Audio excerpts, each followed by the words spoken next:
Oke, assalamualaikum warahmatullahi wabarakatuh. Kembali lagi di kelas komputer. Hari ini kita akan belajar yang namanya Microsoft PowerPoint ya. Tapi selain untuk teknis ya, kita belajar pengeditan Microsoft PowerPoint. Nah, kita juga akan belajar yang namanya proses berbicara di depan umum ya, atau sering kita sebut yang namanya public speaking. Nah, kenapa public speaking ya? Di sini menurut Chevinsky ya, public speaking itu adalah sebuah proses komunikasi berkelanjutan ya, di mana pesan dan lambang harus berinteraksi. Nah, perlu ditekankan di sini lambang itu adalah untuk kalian ya bisa melihat presentasi ya. Misalkan di situ di presentasinya ada grafiknya ya, ataupun data-data tertentu ya. Nah, di antara pembicara dan pendengarnya ya, berarti itu di sana adalah proses ya, proses bagaimana informasi diberikan kepada si audiens. Nah, alasannya kenapa kalian harus belajar dan menguasai public speaking ya, pertama, banyak orang yang sukses berawal dari good speaker. Nah, kita bisa lihat ya, banyak sekali.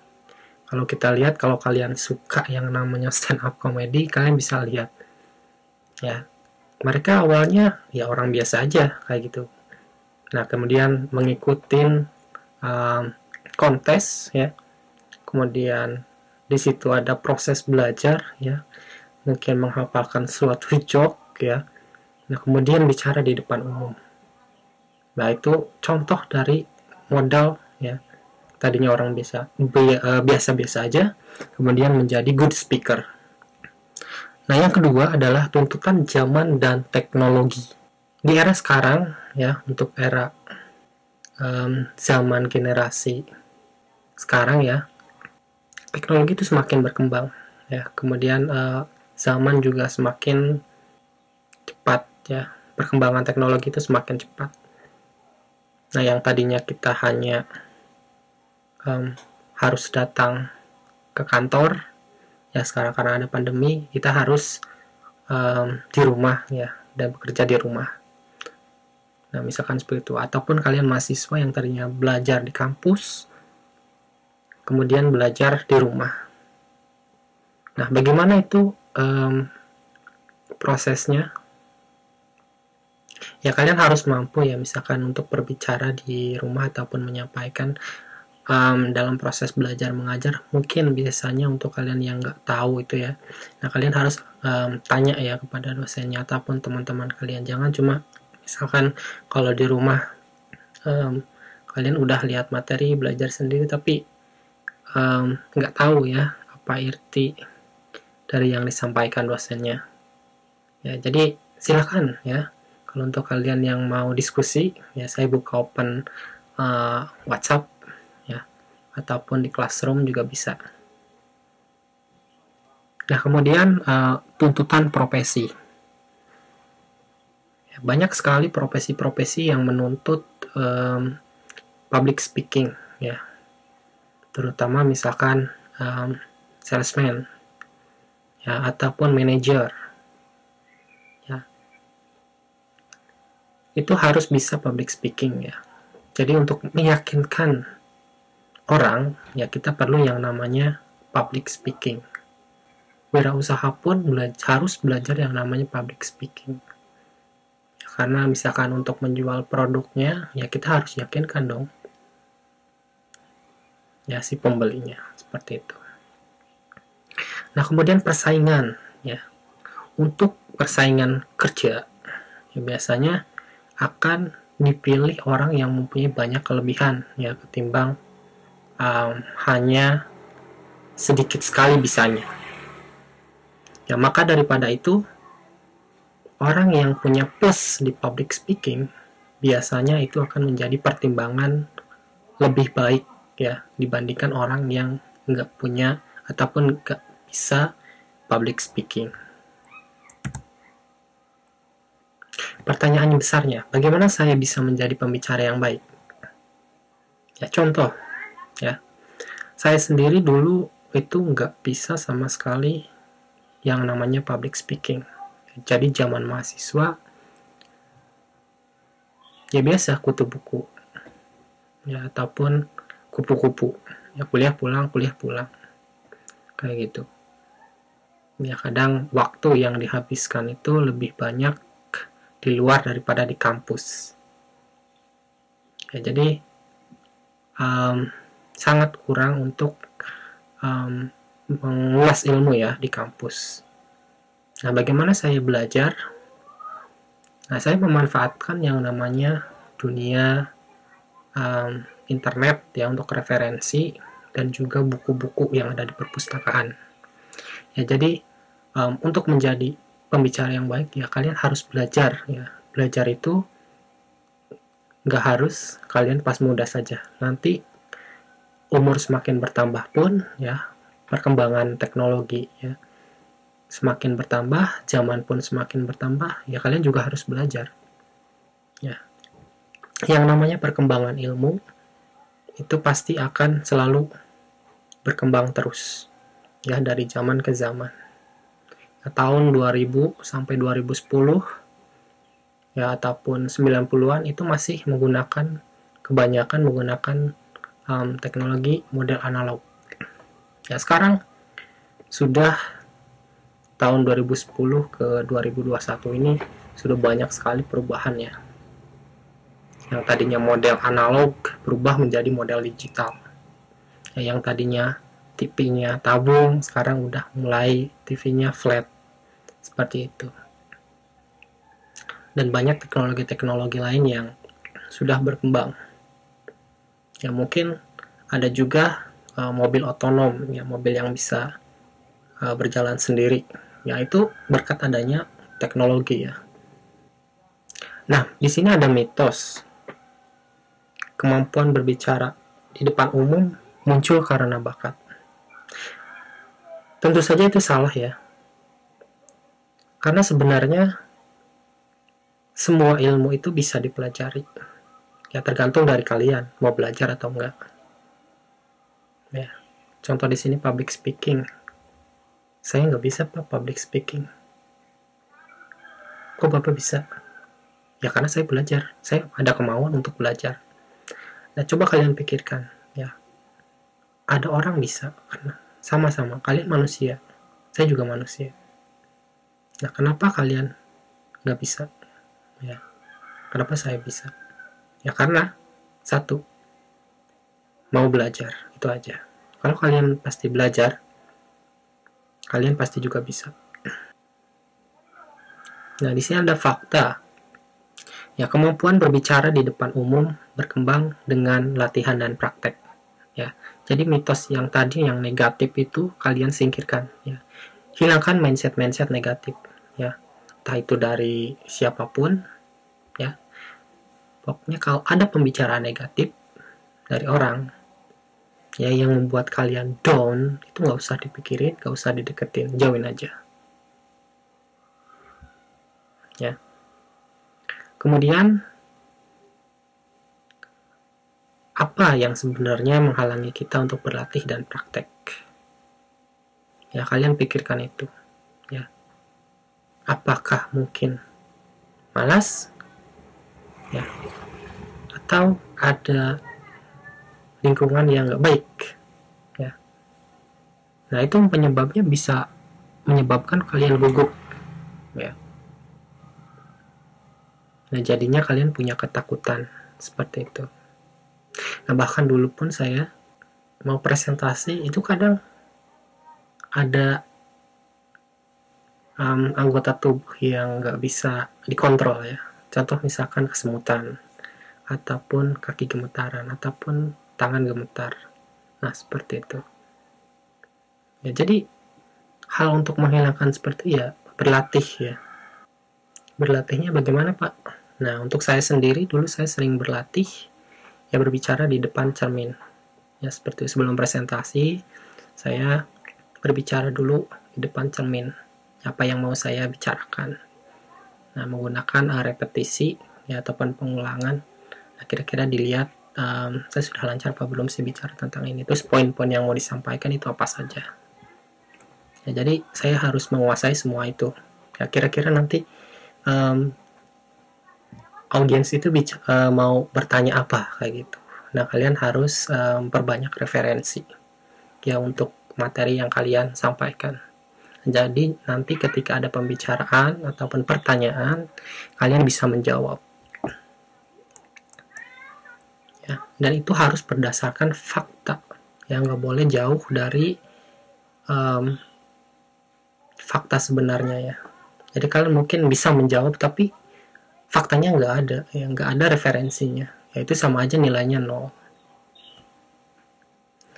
Nah, solusinya ya ketika kalian belajar, ya kalian tadi sudah saya katakan sering latihan ya. 99% itu latihan ya. Ketika kalian mau ujian pun ya kalian harus belajar. 99% usaha, 99% usaha, 1%-nya itu berdoa. Ya, ketika kalian udah usaha, ya 1% yang menentukan itu adalah doa. Ya, ketika mungkin kalian mau UAS ataupun UTS, nah itu kalian pasti belajar ya. Kalau nggak belajar ya pasti nilainya ya mungkin dari 100% hanya dapat 20 atau 30%. Ya kecuali kalian mungkin tanya sama teman ketika ujian. Ya. Nah tapi itu saya rasa nggak baik buat kalian. Jadi kalian nggak tahu. Ya. Angka itu mungkin bisa bagus ya. Tapi nggak sesuai dengan kemampuan itu malah nggak bagus. Ya.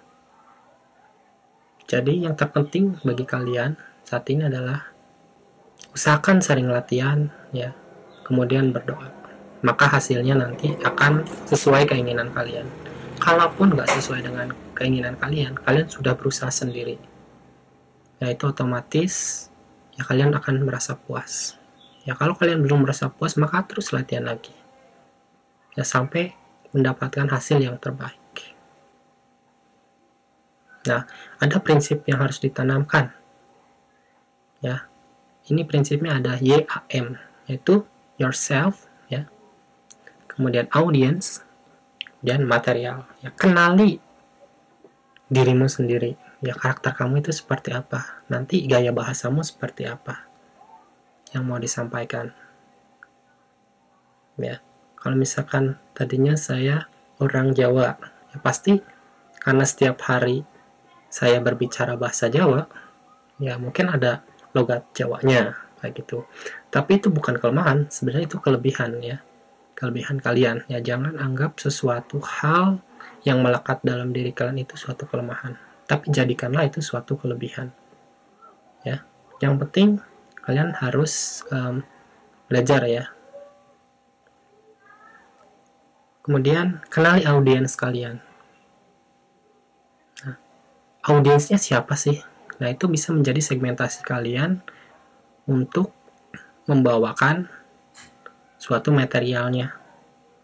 Ya, kalau misalkan materialnya anak SMK, ya kalian harus sesuaikan. Ya, jangan bawakan material kuliah kayak gitu. Ya, mereka nggak akan paham. Ya, ataupun kalian gunakan bahasa yang umum. Ya, yang umum orang katakan. Jangan bahasa yang kalian gunakan misalkan bahasa yang sering kalian bicara misalkan dengan dosen, ya itu kan bahasanya tinggi ya. Jadi kenali audiensnya ya. Kalau udah kenal audiens, kalian harus bicara apa ya, kalian nanti paham sendiri ya. Cari referensi tentang audiens kalian.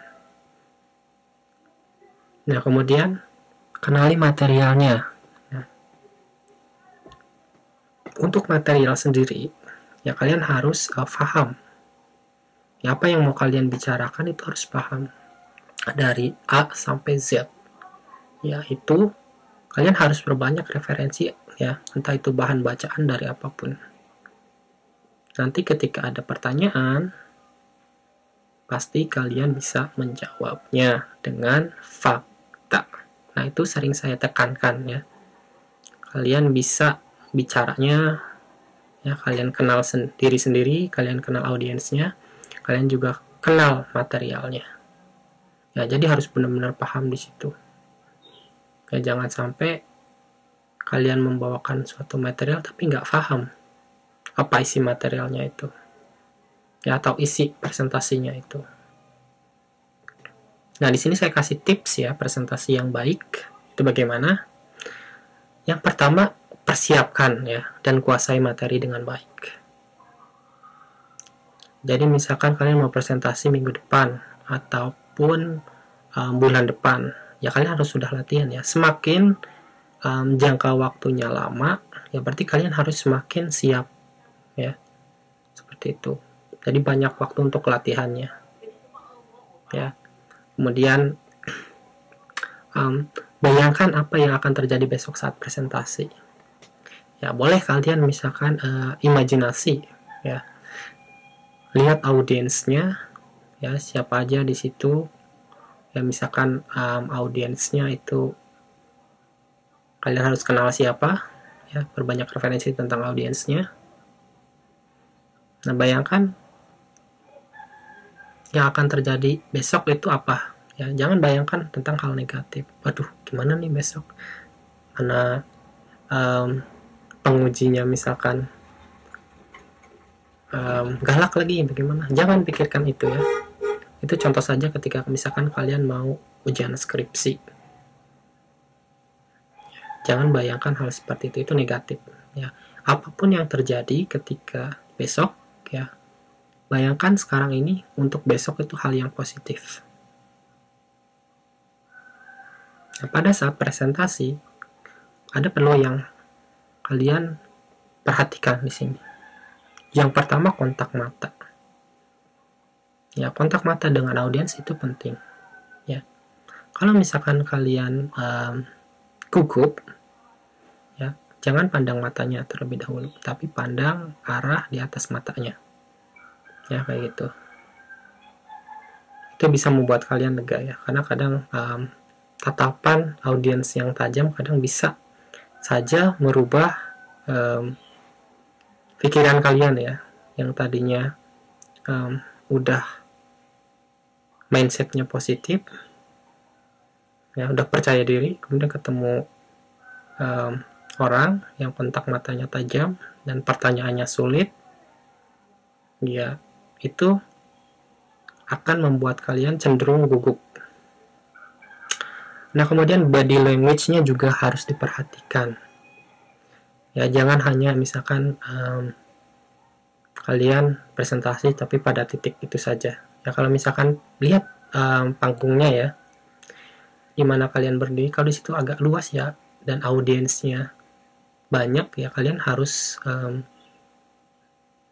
sesekali ataupun beberapa kali ya kalian harus jalan ya, entah itu ke kanan, entah itu ke kiri, ya kalian harus berinteraksi ya dengan si audiensnya. Nah, jangan juga blocking ya, ataupun membelakangi audiens ya. Jadi cenderung kalian itu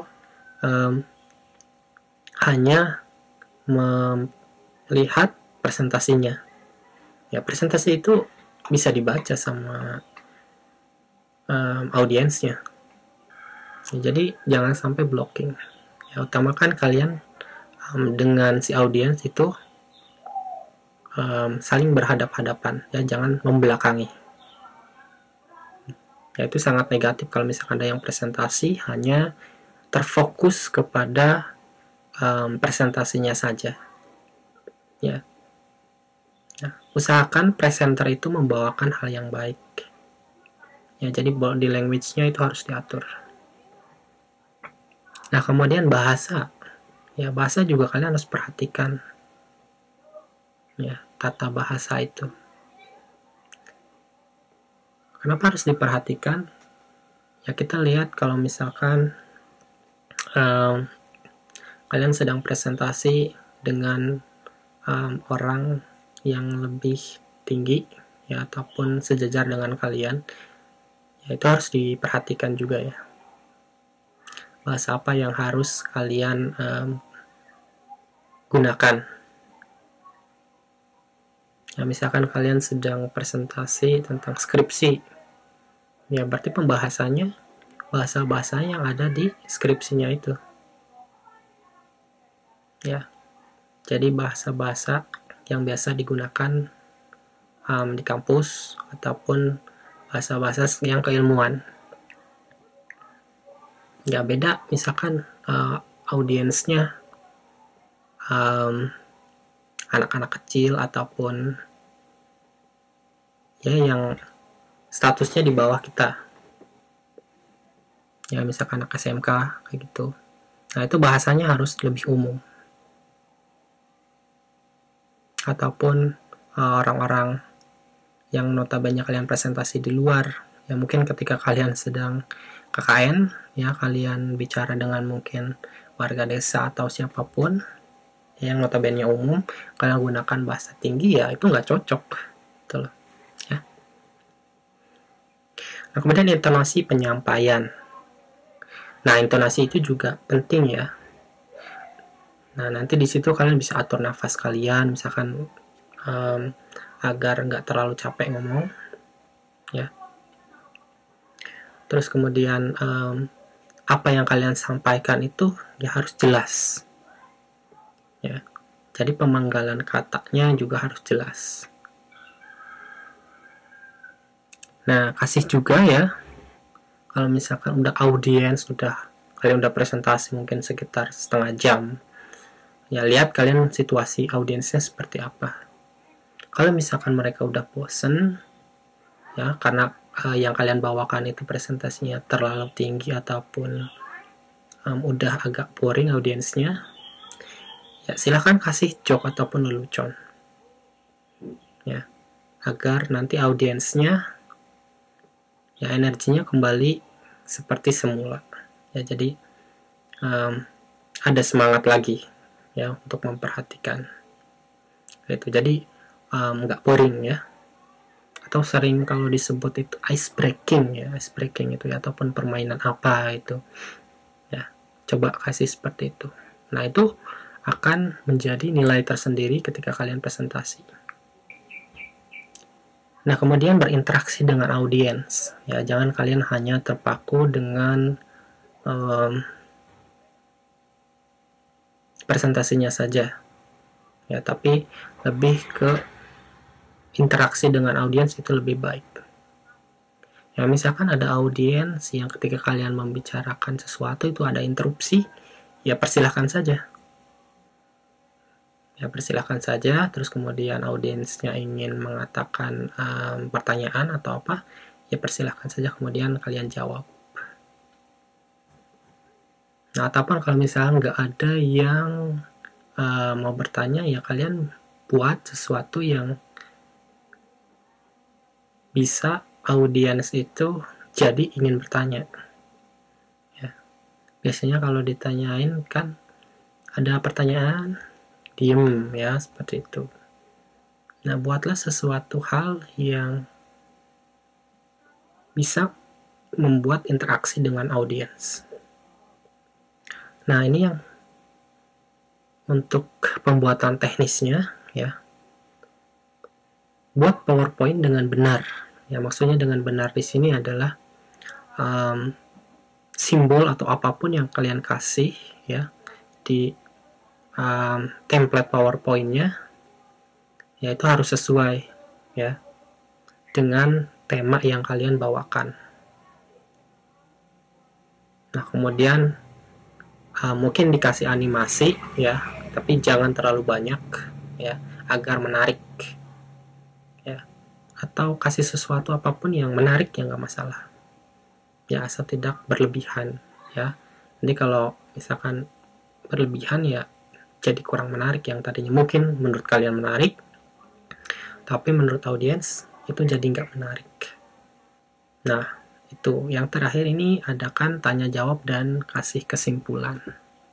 Nah, untuk kesimpulan sendiri kalian harus tadi ya, kalau kalian paham dengan isi materinya yang kalian bawakan, pasti kalian bisa membuat yang namanya kesimpulan. Dua hal yang tidak boleh dibicarakan di sini yaitu yang sudah diketahui oleh audiens dan juga yang tidak ingin diketahui oleh audiens. Ya, jadi bicara tentang poinnya saja yang ada di material. Ya, kalau ingin dikembangkan, kembangkan tapi dengan satu tema. Ya, jadi satu tema. Kalau misalnya keluar dari tema, yaitu otomatis audiens akan boring. Ya, ini orang ngomong kok kepanjangan kemana-mana gitu kan ya. Kecuali memang ya tadi yang ada interaksi dari audiensnya yang minta. Ya, yang minta Pak, kalau misalkan saya tanya kalau di luar konteks ini boleh gak kayak gitu. Ya silahkan kayak gitu. Ya. Tapi kalau misalnya tidak ada ya nggak usah. Oke, nah di sini kesalahan besar ya atau 7 dosa besar PowerPoint. Nah, maksudnya apa? Nah, di sini kalian kalau misalkan mau presentasi, ya kadang untuk yang profesional itu biasanya dia tidak membagikan handout ya. Kalau kalian membagikan handout yang sama dengan materi sebelum presentasi, ya otomatis audiens nanti mungkin akan kurang suka ya. Jadi bisa saja nggak datang ya ke presentasi tersebut ya, karena sudah paham oh ini udah tahu ya kayak gitu. Nah, kemudian isi PowerPoint hanya poin-poin ya tanpa dijelaskan. Nah, poin-poin yang kalian tulis di PowerPoint ini ya kalian harus jelaskan satu persatu seperti itu. Kalau hanya lanjut, baca aja, lanjut next, biasanya saya lihat dari presentasi mahasiswa seperti itu ya, nggak kenal materinya, cuma hanya membawakan terus kemudian lanjut next seperti itu ya. Kalian salah besar ya karena harus poin-poinnya, karena power of point ya, namanya juga PowerPoint. Jadi poin-poinnya itu adalah satu kekuatan. Jika kalau misalkan poinnya nggak jelas kan berarti nggak ada kekuatan ya, seperti itu. Oke, nah ini visual tidak nyambung dengan teks. Ya, berarti di situ ada simbol-simbol ataupun hal yang digambarkan itu nggak sesuai ya dengan materialnya. Ya, kalau misalkan mau minta pendapat ya sama orang yang ahli ya tentang materi yang kalian bawakan, ini rumus ini udah cocok belum ya, seperti itu. Ataupun diagram ini udah benar belum ya. Nah, itu bisa kalian sebelum presentasi ya dipersiapkan dulu, tanya dulu ke yang ahli ya, ataupun diskusi dengan teman. Nah, tulisan tak terbaca ya. Nah, ini lebih parah lagi ya, namanya juga PowerPoint. Biasanya banyak banget mahasiswa yang memasukkan definisi itu terlalu panjang lebar ya,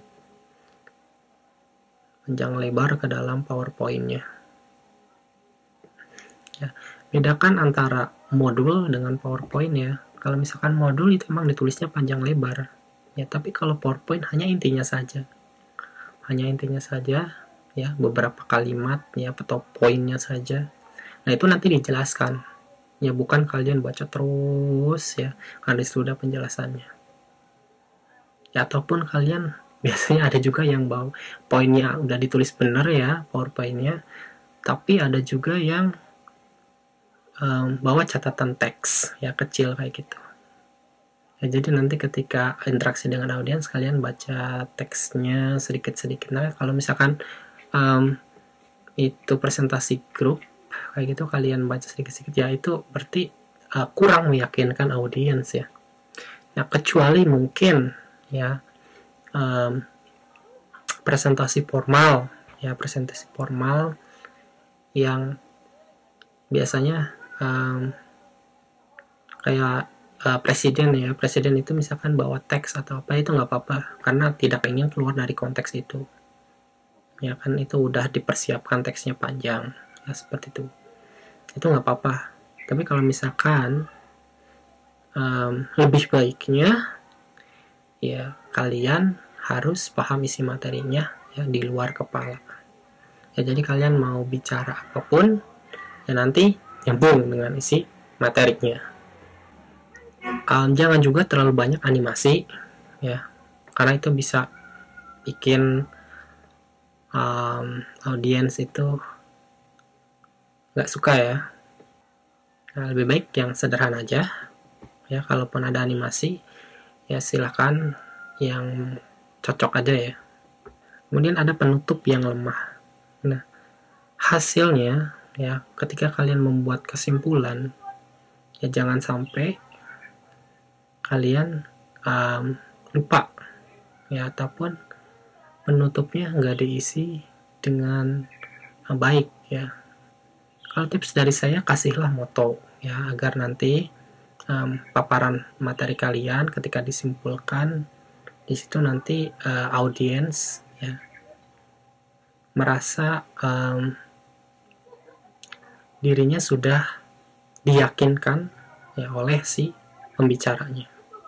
Jangan juga bersembunyi di balik PowerPoint.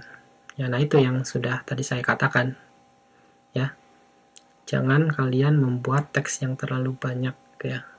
Nah, itu bisa disebut juga bersembunyi di balik PowerPoint. Ya. Jadi teksnya yang banyak, kalian cuma baca aja. Ya, itu namanya baca buku ya.